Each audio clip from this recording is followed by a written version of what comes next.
In the heart of a land scorched by the sun and neglected by the world, there are places where water does not flow from faucets, does not run freely through streams, and is not found in bottles on tables. It is not in supermarkets, nor in political speeches. Water, there, is a secret, a currency, a struggle, a lifeline. Where gold is display, water is salvation. Those who live in these territories do not dream of cars, mansions, or jewelry. They dream of a full bucket, a guilt-free bath. A sip that doesn't need to be shared. With each step on the cracked ground, it's as if the earth cries out its thirst. The dry wind lifts the dust, not to clear the way, but to cover the footprints of those who have already given up hope. In some villages of Yemen, the Horn of Africa, and even the inner zones of Sudan, water costs more than any jewel, more than any salary. It's harder to obtain than a visa to freedom. Women walk for hours with jugs on their backs. Children miss days of school waiting for a water truck that might never arrive. The price of a liter surpasses that of many foods, and some must choose between cooking or washing their hands. Life becomes a matter of cold calculations and desperate negotiations. A poorly rinsed basin can cause an epidemic. A spilled cup can spark a fight, a separation, or a tragedy. In places where water is worth more than gold, luxury is not a swimming pool. It's a bucket with a lid. In these places, time revolves around waiting. Waiting for rain. Waiting for the truck.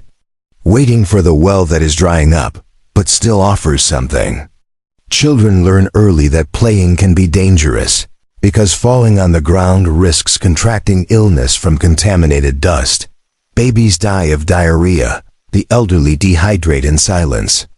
And mothers, so many mothers, trade meals for cups of water they're not sure are clean. This is not an occasional tragedy, but a systematic routine. It's a wound that bleeds slowly and no longer draws attention because it's become normal. Scarcity has become scenery. Desperation hides in routine. The news no longer speaks of it. But there, where the cries have long been silenced, there are still people who resist, and who deserve to be heard. At street markets, alongside worn fabrics and bitter fruits, there are vendors who sell water as if selling treasure. Small plastic bags with half a liter, sealed as if they held diamonds. The poorest buy these bags with their bread money. The richest have tanks at home, supplied by shady connections to the deepest wells. The ones that dry the land for all to feed the privilege of a few. It's ironic how water, invisible in good times, becomes so present in its absence. It defines people's moods, children's futures, the fate of villages. A dry well is more dangerous than an armed conflict. A truck that never arrives can trigger exodus. In these contexts, water is the line that separates life from statistics. And many families cross that line every day without knowing if they'll return. Women, especially, carry not only the jugs on their backs, but the expectations of an entire household. They are the ones who bargain with traffickers, who wait in distribution lines, who ration drops instead of portions. Their tired arms carry not just containers, but the dignity of a generation that has learned not to depend on governments or promises. In certain communities, there are unspoken rules. Never waste. Never wash clothes outside the agreed hour. Never speak loudly in the water line. Because there, any noise can be mistaken for dissatisfaction, and complaining too much can cost more than thirst. There have been cases of retaliation over misplaced buckets, of punishment for excessive consumption. An ironic expression where excess means drinking 2 cups in one day. There are schools where the main subject is learning how to carry water without spilling. Young children learn to balance containers on their heads before they learn to write. There is no time for recess, no space for sports. The body must be conserved, like everything else. Even tears are controlled. Crying is a luxury. And even in the face of all this, solidarity persists. Neighbors share buckets. Youth organize to dig together. Groups create rainwater harvesting systems, improvise sand filters, build clandestine networks with repurposed pipes. There is intelligence born of necessity, a kind of ingenuity you don't learn in any university. The children, even with cracked feet and dry hands, still smile. They still run, even if only for a few meters. Joy, in these places, is quiet but real. It comes on the day when the water arrives a bit cleaner, or when a dark cloud forms in the sky, and for a few seconds, everyone looks up with hope. Every dust-covered face carries a story marked by resilience. Every resident knows where they were during the last rainfall, how many liters they collected, and how long it lasted. These memories aren't just recollections, they're emotional survival maps.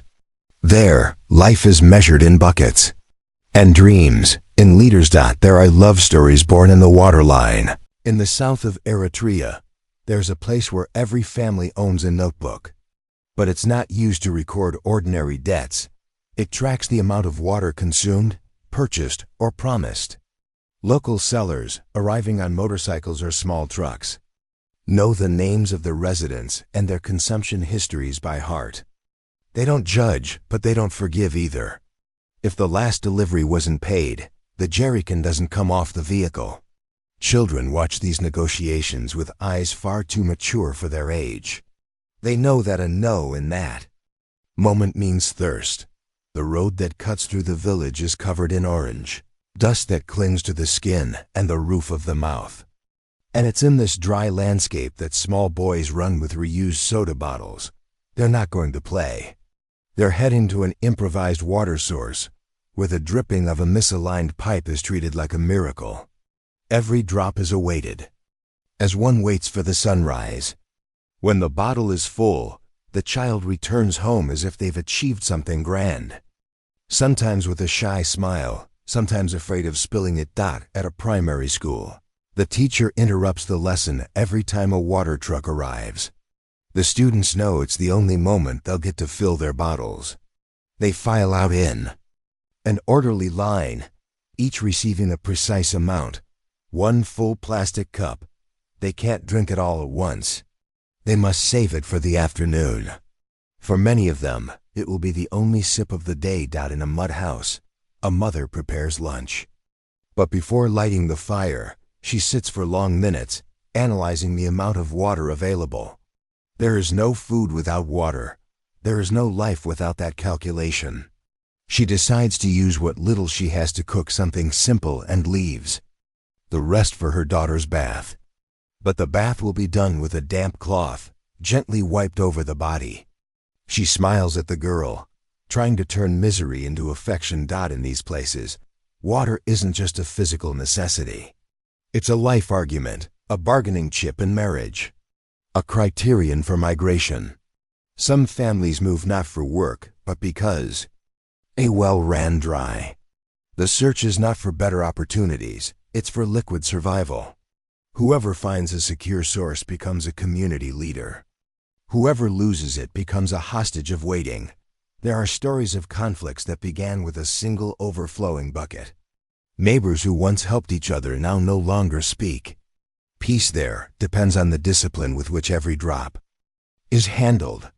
Spilling water is a socially irresponsible act, a kind of unwritten sin, punished with isolation. At the local market, fruits that require too much irrigation are no longer sold.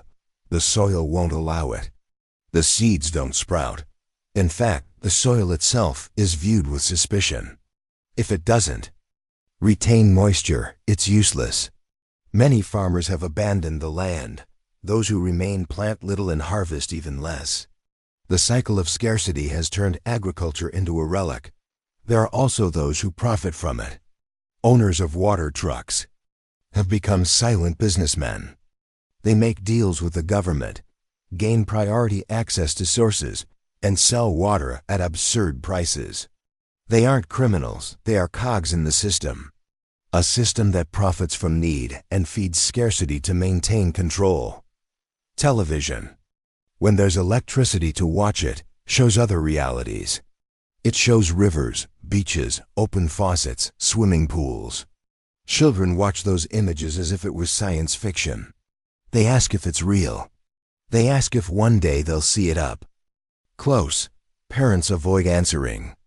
Because hope, too, must be rationed there. In the mountainous regions of Ethiopia, women walk 3 hours to reach the nearest source. They form groups, walk together for safety, and sing to dispel fear. Upon arrival, they take turns in endless lines, waiting for water to rise from small holes in the ground. The process takes all day. The return journey is made under a scorching sun, with containers on their heads and wounded feet. Men in these contexts are not exempt. They work hard to buy water. And when they can't, they feel diminished, ashamed. There is a suffering that isn't spoken, but is carried on the shoulders. Many blame themselves for not being able to provide the basics. And that silent pain builds up like heat inside tin-roofed homes. There are also stories of invention. Young engineers create purifiers with PET bottles. They use activated charcoal and cloth to filter what little rainwater they can collect. Others build systems with solar panels and small water pumps. Creativity becomes fuel when resources don't exist. And these inventions, as simple as they may be, save lives every day. Children play with mud not by choice, but due to the absence of toys and clean water. They make mud dolls, build miniature houses. And sometimes, in those pure gestures, a lesson emerges. Even in lack, the human being still knows how to create, still knows how to dream. Some villages have water committees. These are community groups that decide who gets water, how much, and when. The meetings are hard, tense, but necessary. Transparency is key to avoiding favoritism. And leadership is often female, because they're the ones who understand the daily pain of scarcity. At night, the air cools, but the thirst remains. People cover themselves with heavy cloths, huddle under improvised blankets. But before sleeping, there's always a prayer. Religion doesn't matter. Everyone asks for the same thing: rain. A universal plea, passed down for generations like an oral inheritance. The elders tell stories of times when water was abundant. They speak of rivers now dried up, of springs that were contaminated, of times when the word thirst was just a metaphor. Children listen with wide eyes, as if hearing a fairy tale lost in time. Along the borders of more urbanized regions, there are water traffickers. Yes, traffickers. They intercept trucks, reroute deliveries, sell stolen gallons at exorbitant prices. They operate like mafias, protected by local militias. It is the criminalization of survival and the legalization of indifference. The wealthier homes have rain collection systems on rooftops. They store rainwater in underground tanks. They own imported filters, pressurized tanks, functioning taps. These homes, though few, are surrounded by high walls. And there, the sound of running water mixes with the silence of guilt. But even in these privileged homes, there's a discomfort that doesn't fade. Because you can't ignore the thirsty neighbor. Because water, when it slips through the fingers of those who have too much, also carries the memory of those who have nothing. And that memory hurts, even in the hardest hearts. And at the center of it all, one undeniable truth remains. Life, where water is more expensive than gold, is made of resistance. It's made of faith, of struggle, and of dignity. And even on the worst days, there is still someone willing to share their last cup. The sound of a distant truck changes the entire routine of a village. Women run from their homes with buckets and jerrycans in hand. Children abandon unfinished lessons, and men drop their tools. Everyone gathers around the dirt road, hoping. It's the truck with the blue symbol, that brings drinking water. But when the dust settles and the bed appears empty, an uncomfortable silence fills the air, as if everyone were hearing the same lament, muffled by the sand. In makeshift markets made of tarps and straw, Recycled bottles filled with dirty water are sold next to shriveled vegetables. Water, even murky, still has a price. Some argue, trying to lower the value. Others pay with objects. A pan, a shirt, a memory from another time. Everything is currency. Nothing is fixed. In this inverted market, survival doesn't have ethics. It has urgency. There are women who have turned water scarcity into a profession. They wash clothes with the absolute minimum, using methods passed down from grandmothers and great-grandmothers. They know how to save, how to reuse, how to boil and purify with ashes. They are respected in the community, almost revered. Not for the clean clothes they return, but for the care they take with each drop, as if they were priestesses of scarcity. In some schools, students learn to read with stories about rain. The booklets depict smiling clouds, dancing drops, and rivers running through green forests. But outside the classroom, reality is the opposite. The ground is cracked, vegetation is sparse, and the children have never seen a real river. So they memorize the names of tributaries, as if studying were a way to summon the impossible. On certain nights, mothers and fathers gather around small fires to share information. Which truck passed where, which spring dried up, who gained access to a new reservoir. These conversations replace the news, because on TVs and radios, no one talks about them. The outside world seems deaf to the thirst that corrodes slowly. Not with screams, but with silences that stretch too long. In the region's hospitals, water is not just hygiene.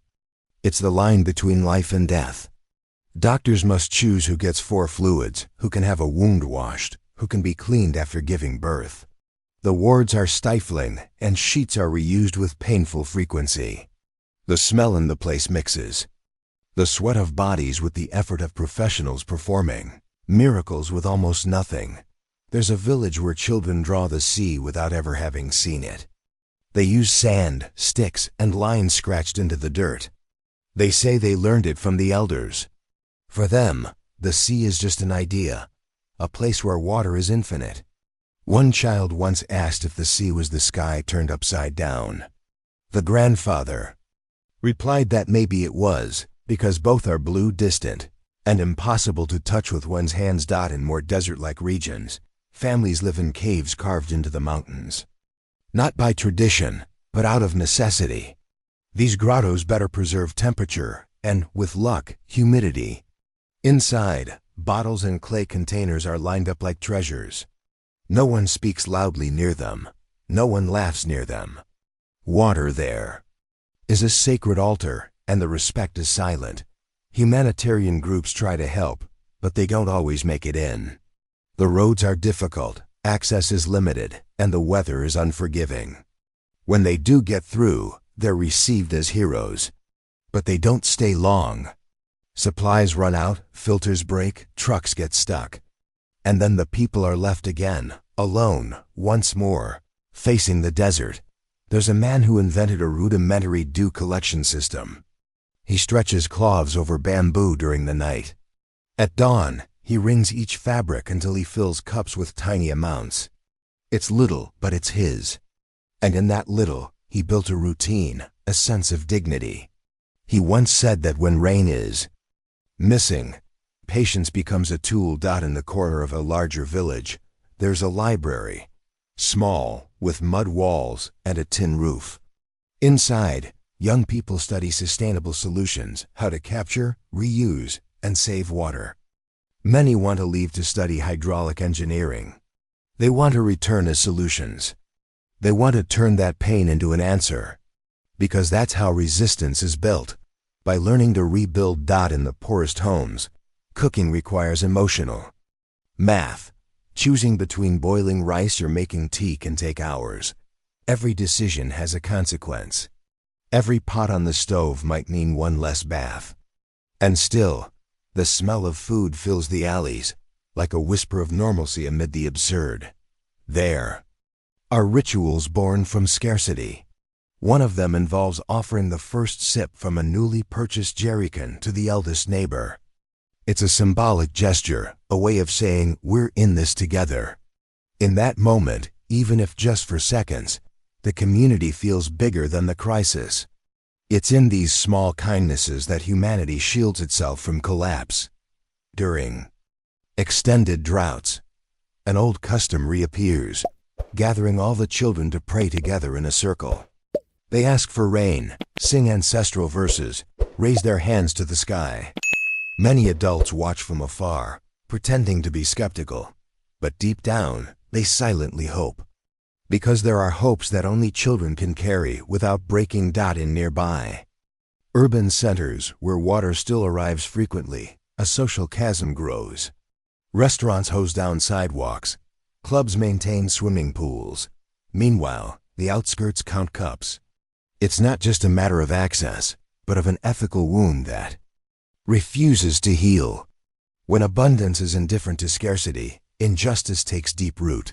When questioned, authorities respond with promises, projects, bids, technical studies. But on the streets, there are no pipes. In homes, no faucets. And calendars pile up with empty speeches. The elders say time passes, but the thirst never changes. And maybe that's true. Thirst there isn't. Just physical. It's historical. Many who manage to escape that reality never forget. They send money, ship filters, record support videos, but they also feel guilt. Because leaving is both relief and burden. It's seeing from afar a pain that was once yours, and knowing that, despite the distance, it still burns. Some days are worse than others. When the sun punishes harder, when the truck doesn't come, when a child cries for water and parents have no answer. It's on those days that the greatest acts of generosity appear. Sharing a cup, carrying someone else's bucket, walking farther for another. Because where everything is missing, a little becomes a miracle. And in the late afternoon, when the light lays across the dry ground, families gather to have dinner, even if dinner is only conversation and silence. Because eating is an act of faith, and living there means resisting one day at a time, always waiting for the next drop, always believing it will come. In the coldest hours of the night, when the desert falls silent and the wind retreats, a nearly forgotten sound can be heard, the faint tinkling of hope. It comes from within the mud houses, where someone places a basin outside in hopes of catching some moisture from the air. It's not strategy, it's faith disguised as habit. And even when the basin is dry by morning, no one gets angry, they simply try again the next night. There are stories that aren't told in big cities, but circulate like living legends among desert dwellers. Like the one about the woman who dug the same patch of earth for 3 years, convinced there was a forgotten water vein there. Everyone mocked her at first, then stopped talking. Until one day, at sunset, she appeared with dirty hands, eyes gleaming, and a half-full bucket of something that looked like a miracle. The dark water was barely drinkable, but it was hers. And on that day, everyone came to drink. Mothers, with their dry, steady hands, have learned to listen to their children's bodies. They can tell thirst from fever, nausea from dehydration. They don't trust thermometers, because they have none. They trust touch, the distant gaze, the strength of a cry. It's knowledge that doesn't come from manuals, but is built through sleepless nights and sun-drenched days. Once, a 10-year-old boy walked 5 hours to fetch water from a neighboring village. He arrived with wounded feet but a full container. When his mother asked why he didn't wait for an adult, he replied, "Because today it was my turn to be the strong one at home." In that moment, without knowing it, he became a hero without medals, only thirst and courage. There is an entire generation growing up without knowing what a shower is. Children who believe that bathing always involves a scoop, always quickly, always in the cold. When they hear about pools, they think it's fiction. Some dream of swimming, but can't imagine what it's like to dive without the fear of waste. Among the older men, there are those who remember better times. They speak of springs that dried up, rivers that stopped flowing, trees that once gave shade and are now just stumps. These memories are told like tales from another time, a time when water was still part of daily life and not a collective obsession. They tell these stories with distant eyes, as if still trying to understand where it all went wrong. In the reddish clay village, a woman installed a small solar panel that powers a groundwater pump. She studied using books donated by NGOs, researched on her own, and ran risky experiments. Today, her house is the only one supplying a few liters a day to neighbors. And she doesn't charge for it. "You don't sell what God sent back," she says. And when she says it, no one argues.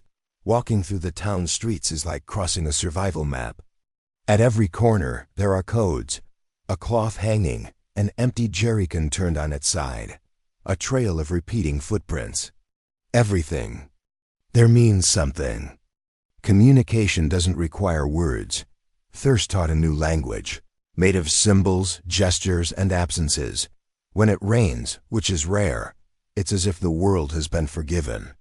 People come out of their homes, bathe fully clothed. Run, shout, give thanks. Children open their mouths to the sky, as if trying to bottle that moment inside themselves. And after it ends, when the rain departs, everyone stands silently looking at the wet ground, as if saying goodbye to someone dearly loved. On top of a nearby hill, there's an abandoned tower. It was once used to spot fires. Today, it's where young people climb with their cell phones, trying to catch a signal to search for solutions, ask for help, send messages. It's a mix of desperation and determination, as if each connection might be the saving drop. Religion also transforms under the drought. Prayers grow more intense, fasting becomes routine, and spirituality becomes almost tangible. Instead of individual requests, many pray for rain, for humidity, for clouds, and they believe every tear shed is heard in heaven like a seed. Faith there is not theory. It's a tool for sowing. At makeshift water stations, lines form before sunrise. Men, women, teenagers, some argue, others sleep standing up. When the water arrives, the tension is so high no one celebrates. They just fill, tie, carry, and store it, as if storing life in a plastic container. Local culture begins to adapt. Songs are written about resilience. Poems speak of imaginary rivers. Dances mimic the motion of waves they've never seen. Artists use dry clay as paint. And even without knowing if they'll ever see the sea, they celebrate it. Because art, even amid scarcity, remains a bridge to what one hopes to reach. Some older merchants say that in the past, gold was locked away in safes. Now they do the same with water. There are those who trade liters for medicine, for fuel, even for animals. And no one thinks it's excessive. Because when the basics are missing, the value of things changes, and the safes adapt. There are nearby towns where water still flows, but it is not shared. Political, economic, and even religious barriers prevent the flow from being distributed. And so, even with salvation just a few kilometers away, thirst persists. The isolation is not just geographical, it is also moral. And that invisible barrier may be the cruelest of all. On the community radio, a female voice always repeats the same phrase: "Keep the faith, even if the sky gives no promise." It's a simple phrase, but it echoes like a mantra through the homes. Sometimes, it's all someone needs to hear to not give up. Walking once more to the spring. At night, elders gather around small fires. They speak softly about the past, about times of abundance, but not to mourn. To remind the younger ones that life was once different, and if it was once, it can be again.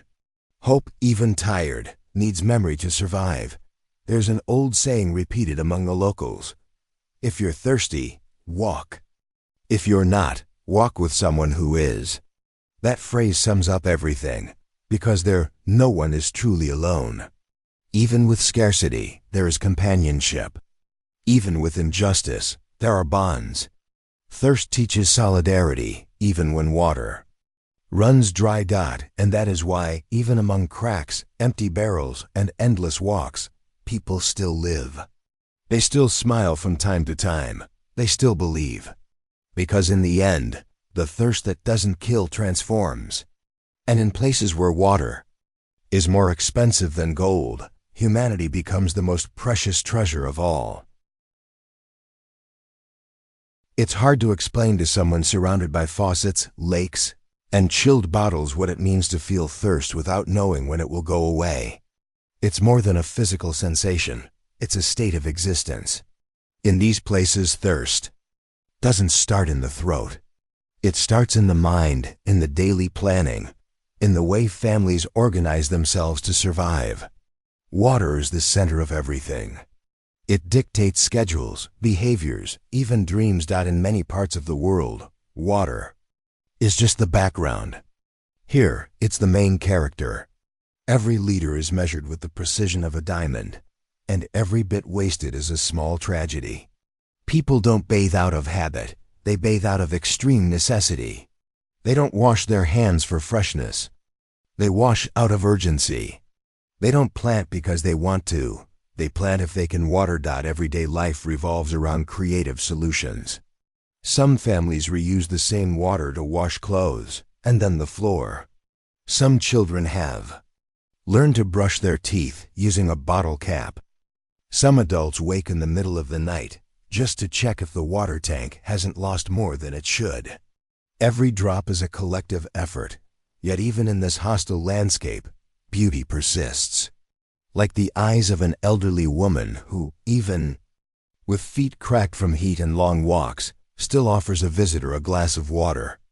Or the laugh of a child inventing games with empty buckets, turning scarcity into play. It's life saying, I'm still here. There are also those who can't take it anymore and leave. Some flee to bigger cities, others try to cross borders in search of rivers, lakes, promises. Not all succeed. But each one who leaves takes with them a piece of the struggle, and often spreads the truth that the world insists on ignoring. There are still places where water costs more than gold. Numbers don't tell everything. Graphs show scarcity, indexes point to desertification, reports expose poor distribution. But none of these tools capture the sound of the silent house because the water ran out. No statistic can measure the despair of a mother who has nothing to give her child to drink. That's why telling this story matters. In the corners of homes, pots and improvised bottles pile up. They are symbolic reserves because many are empty. But they serve as small declarations of faith. Maybe tomorrow, maybe next week. The future is always uncertain, but never discarded.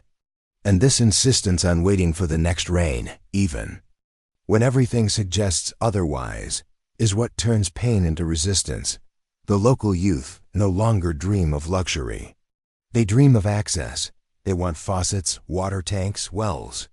They dream of long showers, of laundry done without guilt, of a gulp without fear.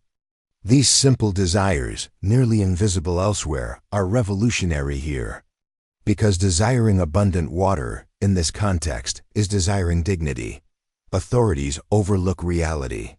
They pretend that occasional campaigns solve the problem. They create slogans, dig a well or two to pose for pictures, and leave. But the residents remain. They keep walking, waiting, fighting with what they have. Their presence is the greatest denunciation of abandonment, and still, no one lets hatred take over. The anger exists, but it's contained. Because here, wasting energy on resentment is a luxury. Energy is saved for carrying jugs, boiling the little water available, cleaning wounds opened by the drought. Even rage is rationed when living on the edge. Some experts say the planet's future will be defined by water. But here, the future has already arrived. And it hasn't come with innovation, it came with scarcity. These families live today what many others may live tomorrow. That's why looking at them is not just empathy, it's foresight. It's learning now what might be inevitable. Local culture, though pressured, continues to thrive. Poets recite verses about imaginary rivers. Musicians turn drops into melodies. Painters draw lakes on cracked walls. Because even when water is lacking, imagination overflows. And that ability to dream is what keeps the soul from drying out. Health is also impacted. Simple infections become dangerous because wounds can't be washed. Cooking requires strategies. Medications must be taken carefully. Nothing is simple. Everything demands calculation, care, sacrifice. Survival has become a daily, collective project. Among the elders, there is ancestral wisdom about where to dig, when to harvest, how to read. The clouds. This oral science, passed down from generation to generation, has kept entire communities alive when technology fails. And perhaps this wisdom is the greatest remaining resource, because it doesn't dry up. There's a heavy silence that settles over the villages when the last spring runs dry. It's not panic. It's a quiet mourning. Every dried-up well takes with it a piece of the place's history, security, and memory. And even so, after the silence, there always comes a new plan, a new attempt. Because thirst doesn't accept endings. Solidarity among neighbors is one of the last remaining forces. A woman shares a bucket with someone who has none. A young man carries jugs for an elder. Someone skips a sip so another person can live one more day. In these actions, humanity reappears with strength. It's in these moments we understand that water and love must be shared to continue existing. From the outside, one might think this story is about scarcity. But it's not. It's about an abundance of courage. About resilience. About a people who, even in the face of abandonment, global indifference, and unbearable thirst, refuse to give up living with dignity. They are living proof that even when exhausted, the human being still chooses to fight. And now that you know this reality, silence is no longer an option. If this story touched you, share it. Talk about it. Spread this truth. Because while the world shuts its eyes to those dying of thirst, every word you speak can be a drop of change. This is life where water is more expensive than gold. And even so, the humanity that lives